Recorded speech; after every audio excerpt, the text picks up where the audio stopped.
حاضرینو، نن د جمعې مبارکې په دغه مبارک ساعت کې چې کوم خطاب کیږي او کوم موضوع باندې خبرې کیږي، هغه یو ډیره د نن سبا د حالاتو په تناظر کې یو اهم مسله ده، او هغه دا حجامه کول. چې اسلام کې حجامه کول شتا که نشتا، او حجامه کول جایز دی او که نه. په دغه مختصر وخت کې په دې اهم موضوع باندې دو درې خبرې عرض کول غواړم. الله کریم د موږ استاسو د دینی مسائل او احکاماتو باندې پوهه او عمل کول توفیق نصیب فرمایي. ټولنا اول یو خبر عرض کول غواړم، او هغه دا چې د بیمارو علاج کول سنت دی. یو انسان بیمار شي او د بیماری د ښه کېدو دپاره، د صحت حاصلېدو دپاره انسان ډاکټر له، طبیب له، حکیم لځي او د خپلې بیماری دپاره علاج معالجه کوي. نو دا علاج معالجه دا مسنون، دا سنت ده. دا یو ځان له موضوع ده چې ولې سنت ده، څنګه سنت ده. انشاءالله په دې باندې هم چېرته خبرې کوو، خو لیکن په دغه علاج معالجې چې د نبی پاک صلی الله علیه وسلم مبارک د زمانې نه را روان دی، او خاص کر د دې مبارکو په زمانه کې چې د بیمارو دپاره کم یو مختلف قسمه علاجونه کېدل، په هغې علاجونو کې یو علاج حجامه ورته ویلی شي، او مونږه پښتو کې په حجامه باندې مشهوره ده. دا د حضور نبی کریم صلی الله علیه وسلم مبارک په مبارک دور کې دا د علاج یو طریقه وه. حجامه څه ته ویلی شي؟ مخکې دور کې د دواړو جهانو سردار صلی الله علیه وسلم په دور کې چې وکتلی شي، نو حجامې طریقه به دا وه چې یو ښکر به ښکر، د ښکر دو سایډونه دي. یو هغه کلاو غټ سایډ وي چې کم د څاروي په سر کې لګېدلی وي، او یو د ښکر هغه نری سر وي چې کم د څاروي د سر نه اوچت بر راغلی وي. نو طریقه به دا وه، هغه یو ځان له ډیټیل غواړي، خو مختصر دا د مختلفو بیمارو دپاره به یو رګ له ټک ورکړی شو په بلیډ باندې، هغه نری سر به په دغې رګ باندې کېښودو، او دا غټ سر چې دی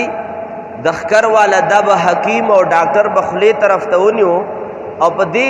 طریقې باندې به چې کومه بدن کې ګنده وینه وه، هغه ګنده وینه به د بدن نه را بهر کا. د ملا کې د چا تکلیف و، هغې دپاره خپل رګو، چا به په سر کې تکلیف و، د هغې دپاره به خپل رګو، د چا به په زنګون کې، چا په خپه کې، چا په لاس کې، مختلف رګونه و. ډاکټرانو به پیژندل، طبیبانو، او هغې نه به فضول وینه د ښکر په ذریعه باندې راښودله او بهر به راوښکله. دغې ته هغې زمانه کې حجامه ویلی شي. چونکې دور تېرېدو سره په حجامې په طریقه کار کې تبدیلی راغله، او تر دې پورې چې نن سبا تاسو وینئ چې نن سبا کومه حجامه او حجامه مشهوره ده، د ربړ او د پلاستیک شانتې وړې وړې پیالې ملا باندې کېږي، او وړوکي کټونه وله ورکي، او هغه پیالې د مشینونو په ذریعه باندې د بدن نه وینه راوباسي. هغه 8-10 مختلف طریقې دي چې نن سبا چې کوم طبیبان دي، ډاکټران دي، او د حجامې چې کوم ماسټران دي، هغه په دې باندې ښه عبور لري. خو موږ د طریقې کار سره کار نشته. دې طریقې ته چې بدن نه وینه وباسې، نن سبا دور کې په دغه ماشینونو باندې دی عمل ته دغه علاج ته اسلام په کم نظر باندې ګوري یا ساتي دغه طریقې کار علماء کرام وایي چې دا طریقه د بیماری د علاج مسنون ده سنت تا بیا علماء فرمای سنتونه ثابت ته حکم دا دی چې دا کول مستحب دی مسنون دی سنتونه ثابت ته خو کول مستحب دی او بیا دام یاد ساتي چې نبی پاک صلی الله علیه و آله وسلم بعضی عادتونه بعضی کارونه نبی پاک صلی الله علیه وسلم د عبادت په نیت باندې کړي او بعضی کارونه نبی پاک مبارک د عادت په نیت باندې کړي یو عادت ته بل عبادت ته چې کم یو عبادت ته اغا مسنون سنت مؤکده ورته ویل شي او یا مستحب ورته ویل شي چې کله نبی پاک صلی الله علیه وسلم د عادت نه د عبادت په نیت باندې کړي وي خو بعضی کارونه نبی پاک صلی الله علیه وسلم د عادت مبارکه داسي وو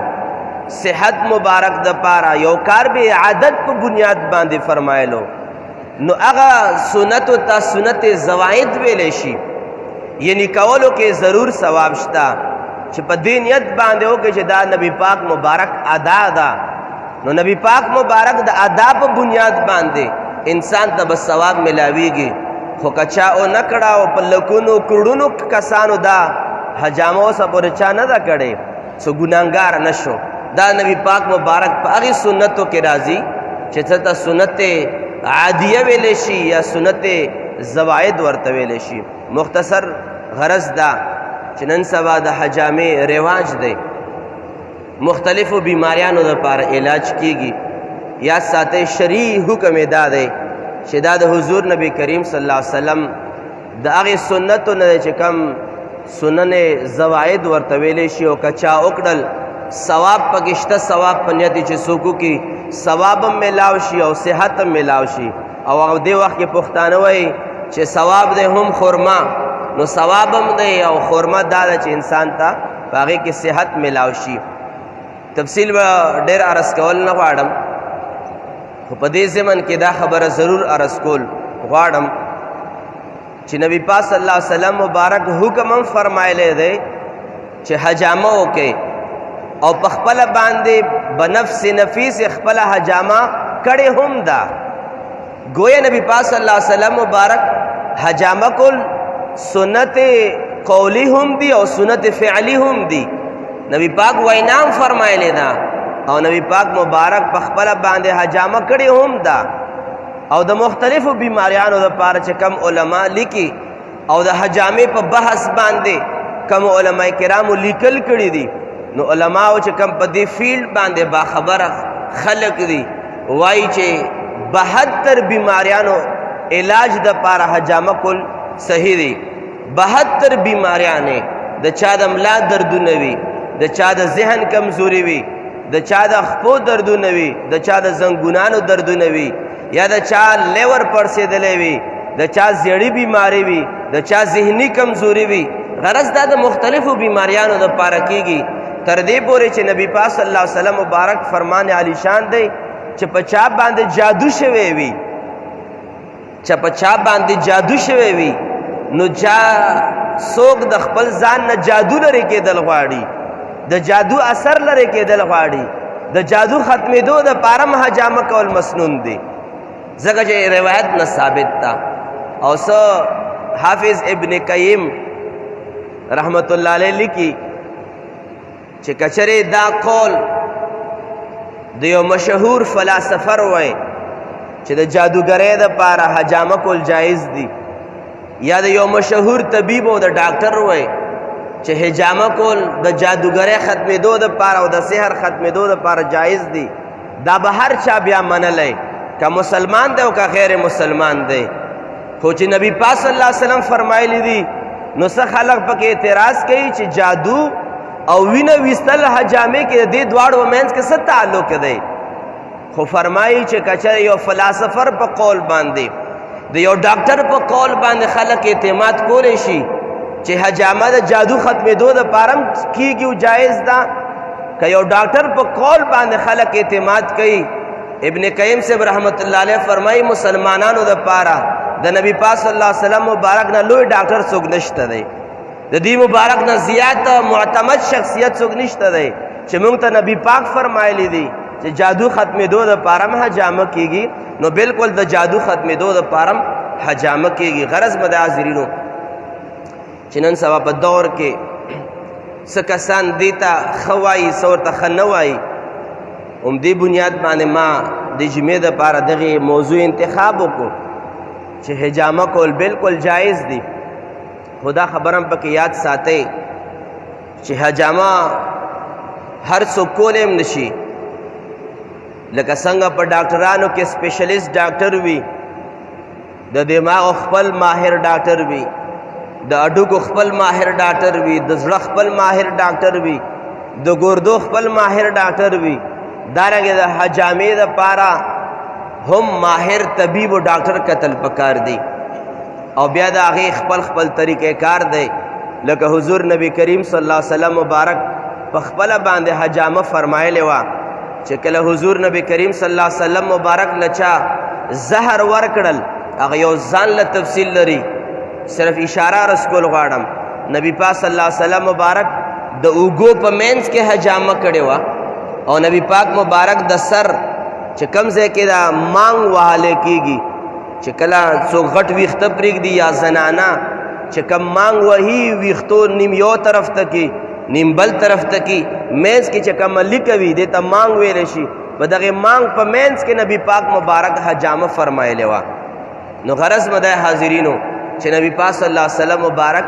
د عمل نه هم ثابته ده، لکه مختصر په نور روایتو په تناظر کې هم عرض کول غواړم. خو غرض مده حاضرینو چې حجامه کول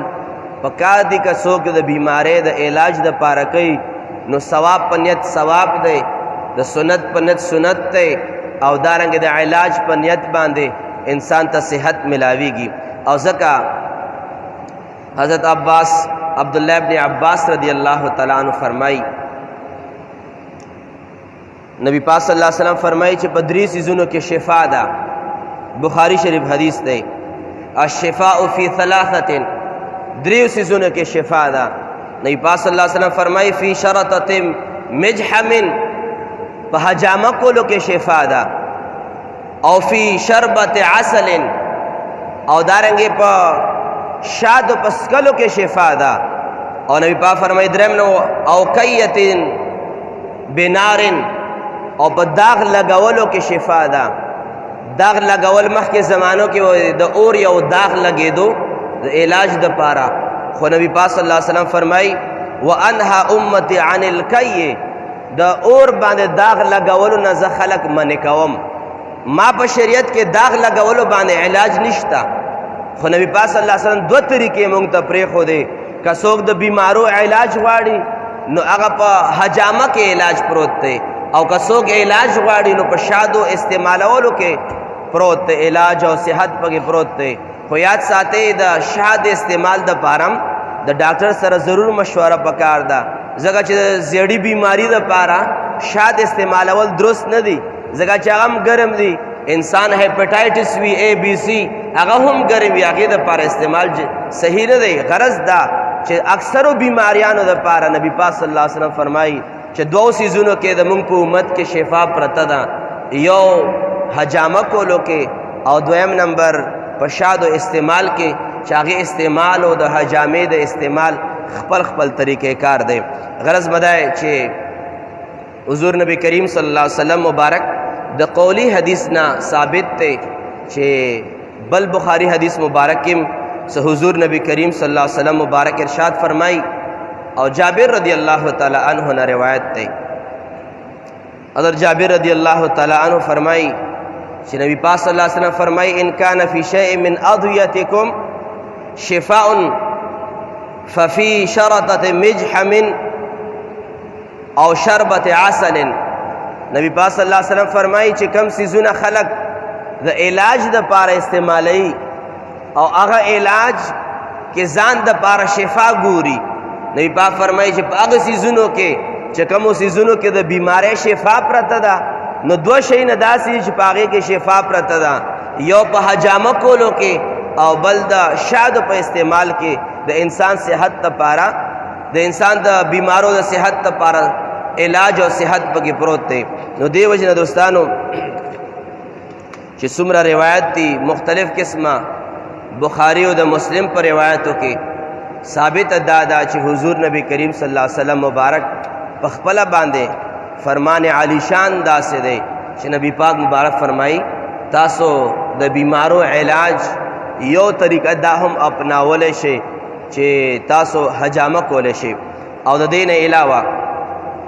حضور نبی کریم صلی الله علیه و آله وسلم په خپل باندې حجامه کړې ده. او سمره بن جندب رضی الله تعالی عنہ روایت فرمایي چې د کلیوال یو سړی راغی نبی پاک صلی الله علیه وسلم سره ملاقات لا، او د ډېرو کلو نه به خلک راتلل او نبی پاک مبارک سره به ملاقات کولو، او هغه یو ځان له طریقې کارو، یو ځان له حسن او د هغې مجالسو، او نبی پاک مبارک به یو ځان له د ملاقات طریقې کارو چې کله به د کلیوال خلک به د کلو نه راغلل او نبی پاک صلی الله علیه وسلم سره به ملاقات فرمایلو. بهرحال سمره بن جندب فرمایي یو کلیوال صحابي رالو حضور نبی کریم صلی الله علیه وسلم سره ملاقات لپاره. یو بل صحابیو چې حجامه به کولا ابو طیبه، هغه نبی پاک صلی الله علیه وسلم له حجامه کولا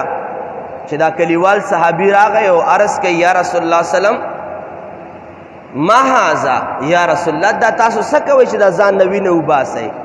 چونکې کلیوالو ډېره ناسته پاسته نبی پاک مبارک سره شوې نه وه، ډېر زیات علم و نه. نبی پاک صلی الله علیه وسلم ته فرمایي ما هذا یا رسول الله دا تاسو څه کوئ چې ځان نوی نه وباسئ. نبی پاک صلی الله علیه وسلم ورته ارشاد فرمایي هذا الحجم دا حجامه کول دی، او نبی پاک ورته فرمایي وهو خیر ما تداوی به الناس د خلک چې د کومو بیمارو دپاره علاجونه کوي په ټولو علاجونو کې نبی پاک ورته فرمایي بهترین علاج دا دی د بیمارو چې انسان ځان دپاره حجامه وکړي. نبی پاک صلی الله علیه وسلم ولا جواب هم ورکړو چې دا حجامه ده، او مزید وضاحت د فایدې دپاره وفرمایلو چې دا حجامه زه ځکه کومه چې په دې کې انسانانو ته چې کم بیمارو علاج ملاویږي کم علاجونو کې په هغې علاجونو کې بهترین علاج دا دی چې انسان د ځان دپاره حجامه وکړي. مختصر د حاضرینو چې کله هم داسې په بعضې مسایلو کې انسان راګیر شي هغې علاج د هغې پوښتنه ضرور کول پکار وي. او دا خبره زه ځکه عرض کول غواړم چا ما ته دا خبره کړې وه چې د دې شرعي حیثیت څه دی په دې باندې بیان وشي، خو ورسره بعضې چې کم کسان د دغې څیز نه بېخبره کسان دي هغوی دغې څیز ته یا هغه خلک ورته ووایه چې څوک د نن سبا زمانې ماډرن ځان ته څوک وایي، یا هغه کسان ځان ته وایي چې کم کسان د اسلامي د تعلیماتو نه ډېر لرې لرې پورې پاتې شوي دي، او وایي چې په دې سره به د انسان څه علاج وشي. دا د چا علاج راوښکلی دی؟ دا زاړه علاجونه دي، په دې علاجونو باندې کار نه کېږي. نن سبا لوی بیماریانې دي، د حالاتو مطابق علاج معالجه پکار ده. چې کم کسان ځان ته څه ماډرن وایي، څه ځان ته تعلیم یافته وایي، او څه بعضې هغه ډاکټران چې کم ډاکټران د مغربي دنیا کې سبقونه ویلي دي او دې څیز نه بېخبره پاتې شوي دي، هغه کسان دغې څیز ته ډېر په کم نظر باندې ګوري چې دا ایډوانس دور دی، دا هغه زړې علاج ټوټکې وې، دغه ټوټکې اوس نن سبا نه چلیږي. یا ساتئ حضور نبی کریم صلی الله علیه وسلم ارشاد فرمایي ټول نه بهترین علاجونو کې بهترین علاج د بیماری دا دی چې انسان حجامه وکړي. او بیا نن سبا په دور کې که چېرې هر یو شی ماډرن شو، هر یو شی جدید شو، د حجامې دپاره هم چې کم طریقې کار دی هغه ماډرن شو، هغه هم جدید شو، استعمالول د دې دپاره پکار دي، دغه علاج معالجه حاصلول د دې دپاره پکار دي چې ما ته خپل نبی پاک فرمایلی هم دي او نبی پاک مبارک کړي هم دي، به حیثیت د دې نه چې دا د حضور نبی کریم صلی الله علیه وسلم مبارک سنت دی. په دې بنیاد باندې کول پکار دي. په دې بنیاد باندې موږ د پاره جایز ده کله څوک بعض ډاکټران یا بعض طبيبان په دې په حواله باندې څه تحفظات لري، موږ د هغوی تحفظات ته هډو توجه کوو نه. موږ ته نبی پاک فرمایلی دی او موږ د پاره نبی پاک مبارک د هر یو طبيب نه لوی طبيب دی، د هر ډاکټر نه لوی ډاکټر دی، د هر یو فهیم انسان نه لوی فهیم دی، د هر یو عاقل انسان نه لوی عاقل دی. د خلکو د عقل د فهم او د علم چې په کم ځای کې اختتام وشي د هغې نه بعد د مصطفی علیه السلام د عقل او د علم ابتدا کیږي. غرض مدای حاضرینو چې دا په دې باندې د چا څه تحفظات دي هغه به د هغه کم علمي وي. زمونږ د پاره حضور نبی کریم صلی الله علیه وسلم مبارک تعلیمات تر دې پورې حضور نبی کریم صلی الله علیه وسلم فرمایي چې معراج په شپه باندې طبرانی حدیث دی المعجم الاوسط و المعجم الکبیر کې نبی پاک صلی الله علیه وسلم فرمایي چې کله معراج په شپه باندې اسمانونو ته لاړم او الله پاک سفر او چکر راکو، نبی پاک صلی اللہ علیہ وسلم الفاظ واورے. نبی پاک فرمائی ما مررتو لیلت اسری بی علی ملئ من الملائکت الا امرونی بالحجامہ. نبی پاک فرمائی چې پاسمانونو کې زه چې کمې ډلې د فرشتو سره نږدې تیر شوی یم یو ډلم داسې پاسمانونو کې نه وه مګر هرې ډلې د فرشتو نه ما ته دا آواز راوتو چې یا رسول الله صلی الله علیه وسلم حجامه ضرور وکا. بل روایت کې دا راځي چې هرې ډلې به دا آواز کولو چې یا رسول الله صلی الله علیه وسلم امتیانو ته ووایه چې د بیمارو علاج لپاره حجامه د ضرور کوي. غرض دا چې دا د اسمان نه دا علاج راکوز شوی دی، دا د فرشتو هغه درس دی چې نبی پاک صلی الله علیه وسلم مبارک ته ملاو شوی دی او نبی پاک صلی الله علیه وسلم مبارک خپل امتیانو ته ورکړی دی. غرض مدای حاضرینو چې کم کم حدیث مبارک مونږ رواخلو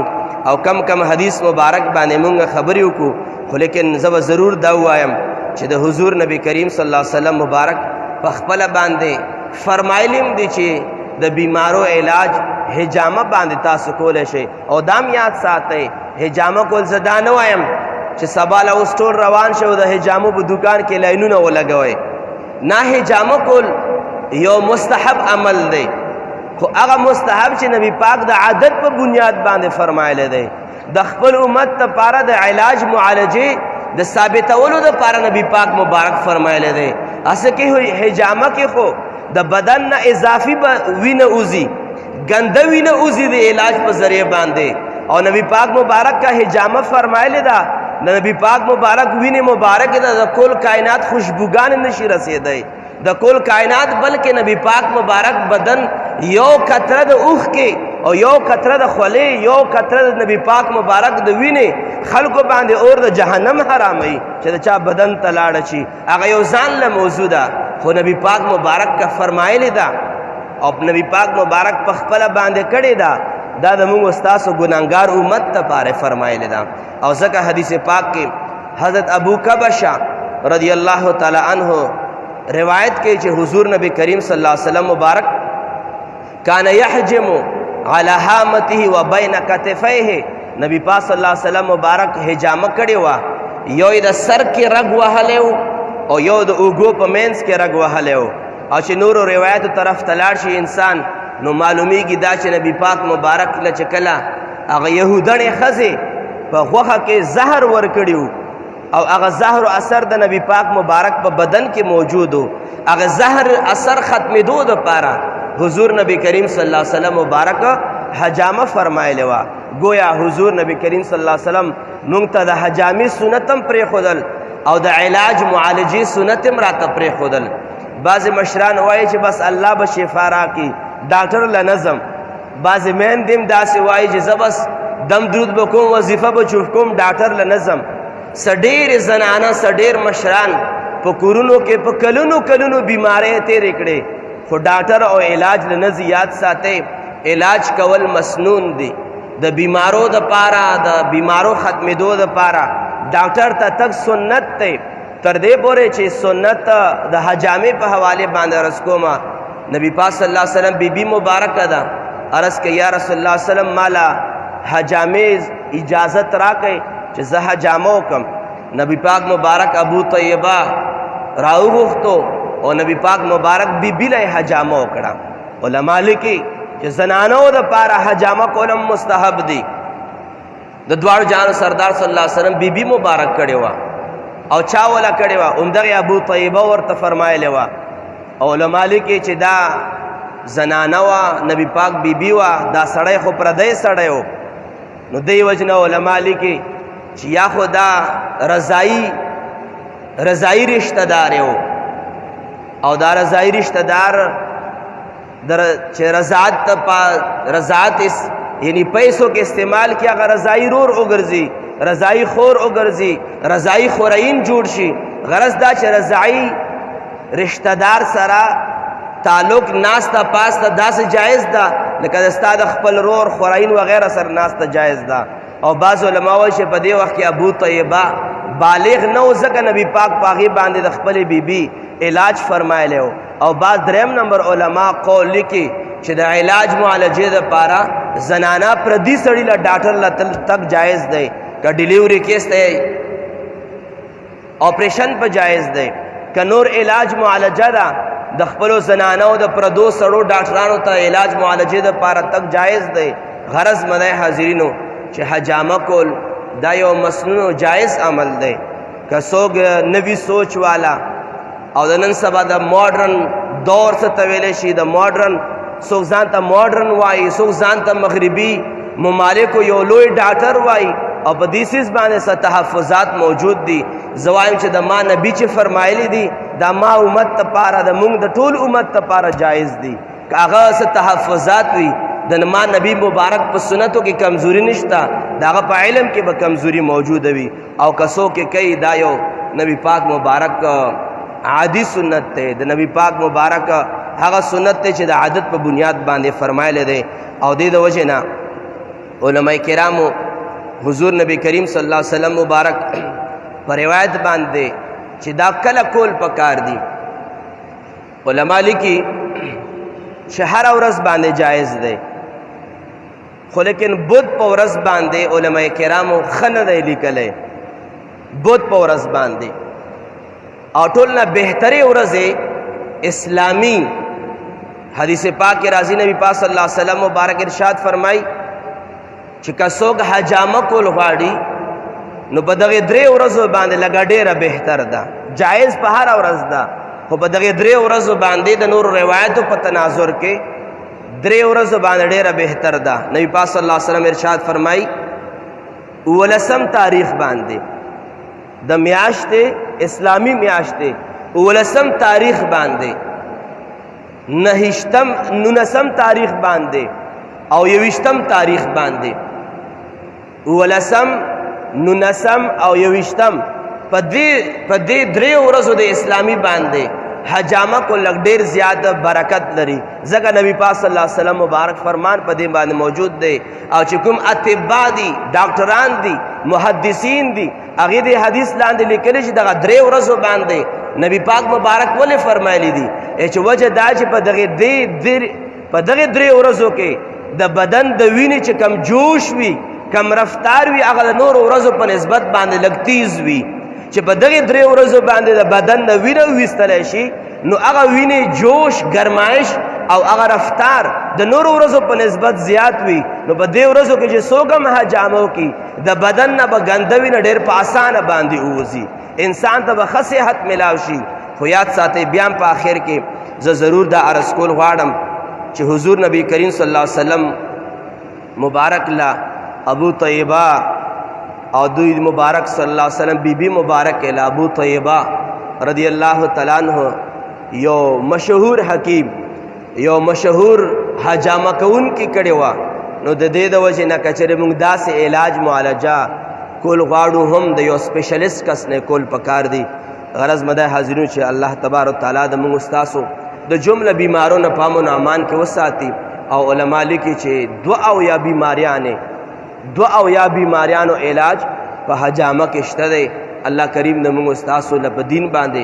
عمل کول توفیق نصیب فرمایي. کوم مستشرقین دي، ماډرن دور ډاکټران دي، او د داسې سیز باندې ست تحفظات لري الله پاک دا دوی ته پوهه ور نصیب کی الله پاک دوی ته په دین باندې سوچ سمجھ ور نصیب کی او په دین باندې طعن لعن کول نصر زمونږه محفوظ ساتي واخر دعوانا ان الحمد لله رب العالمين امين الحمد لله رب العالمين والصلاة والسلام على اشرف الانبياء والمرسلين وعلى آله واصحابه وذرياته واهل بیته اجمعین رب کریم مونږه حاضری په خپل جناب کې قبول او مقبول فرمای د حضور نبی کریم صلی الله علیه وسلم مبارک په تعلیمات باندې عمل کول توفیق نصیب فرمای رب کریم دا کم د نبی پاک مبارک یو سنت کریمه بیان شو وضاحت شو رب کریم پدا سے بیانات باندې پدا سے عنوانات باندې مونږ له دین باندې په تمام نورو مسائل او احکامات باندې پورا عمل کو توفیق نصیب فرمائے رب کریم مونږ د په دین باندې د اعتراضات نو وساته مونږ په دین باندې د طعن د لعن نو وساته د حضور نبی کریم صلی الله علیه وسلم کل دین باندې په پټو سترګو باندې د عمل کولو د عقیده ساتلو د عقیده پرچار کولو توفیق زموږ نصیب فرمائے رب کریم حاضر جمع کې څومره مسلمانان دي بیماران دي په کورونو کې بیماران دي هسپتالونو کې بیماران دي ټول شفای کامله عاجله اور نصیب فرمائے وصلی الله تعالی علی خیر خلقه سیدنا محمد وآله واصحابه اجمعین برحمتک یا ارحم الراحمین.